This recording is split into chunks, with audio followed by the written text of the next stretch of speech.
ঢাকা সিলেট মহাসড়কে দুটি বাসের মুখোমুখি সংঘর্ষে মারা গেছেন ৯ জন। আপনজনের কাছে ফেরার পথে বা নির্দিষ্ট গন্তব্যে পৌঁছানোর আগেই ঘটল হৃদয় বিদারক এই মর্মান্তিক ঘটনা। শুক্রবার ৭ আগস্ট সকাল ৭:৩০টার দিকে ঢাকা সিলেট মহাসড়কের ওসমানীনগর উপজেলার কাশিকাপন এলাকায় ঢাকাগামী ইউনিক পরিবহন ও বেঙ্গল পরিবহনের দুটি যাত্রীবাহী বাসের মুখোমুখি সংঘর্ষে একটি বাস খাদে পড়ে যাওয়ায় ঘটনাস্থলেই প্রাণ হারায় ৭ জন।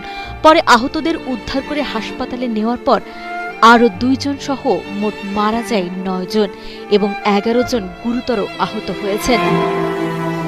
অনেকেরই বুক ভরা স্বপ্ন ও আপনজনের কাছে পৌঁছানোর আকুল আকাঙ্ক্ষা চিরতরে নিভে গেছে এই মর্মান্তিক দুর্ঘটনায়, যেখানে মুহূর্তের মধ্যেই আনন্দমুখর যাত্রা রূপ নিয়েছে স্বজনহারাদের বুক ফাটা আর্তনাদে আর এক গভীর শোকে।